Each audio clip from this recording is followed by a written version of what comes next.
Guys, you've done such great work on this film. I'm actually probably the most excited to talk to you two in this whole process. Ruth, first question I have is for you. Can you talk about the time crunch and challenge of getting the Oval Office made in such a short amount of time? It was a time crunch. It was a few days.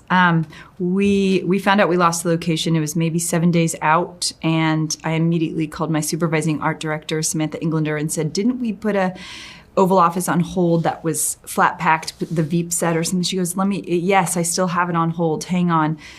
Immediately called the set shop, and they said, "Yeah, it'll take us like 4 or 5." I said, "I don't have 4 or 5 days. I'm sending a team of carpenters. We have to get it out." We also need that team to build the lobby and the cabinet room in addition to the rose garden, because you see, the windows in the Oval Office. So I didn't know if it was possible. I think I didn't have time to be scared or terrified. It was just, I had to do it. And I think I immediately after Sam called Jonas Kirk, our construction coordinator, and let him know. And nobody flinched. I think, and mind you, it was after we had done the 20s in California, moved to New Mexico, moved to Princeton, did New York, came back to LA, leapfrogging 3 or 4 locations a day, thinking, why is set dressing not getting into the Nixon Library down in Yorba Linda and dressing this? Like, what's going on? Oh, we don't have that location. What? So I think it was in stride almost. I don't know. It felt very on point with just. This is like a modern day making of like the 10 Commandments. Ellen, Oppenheimer himself had a very distinct style. Can you discuss the process of capturing his essence through his costume design and his wardrobe? Oppenheimer, it was a really, really very, very distinct style. But what was really great about it was that early on, when Chris called Cillian, he shared with him early photos of David Bowie in the American Life look, which was very exaggerated proportion. The style was very new for Bowie at the time. The shoulders were extremely broad. The trousers were quite voluminous, and he had a particular look and a swagger about him, particularly with the hat on his head. Cillian, in turn, thought, wow, that's cool.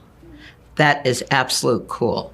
And so when we came together and when I looked at it as well, as at the same time of the essence of Oppenheimer, what was quite, it was quite spooky in a way. Sure. Was that they were Oppenheimer's distinctive style was so much reminiscent of what I had seen in David Bowie. So we were very, very excited to be able to begin fabrication and cut and seeing and tailoring for Cillian in a way that would serve him, not copy anything, and really, really create a silhouette for him that was the essence of actually both men. And it was voluminous. It was very, very distinct for the time that he lived in. And we worked, Cillian is very, very sculptural. And so we had this beautiful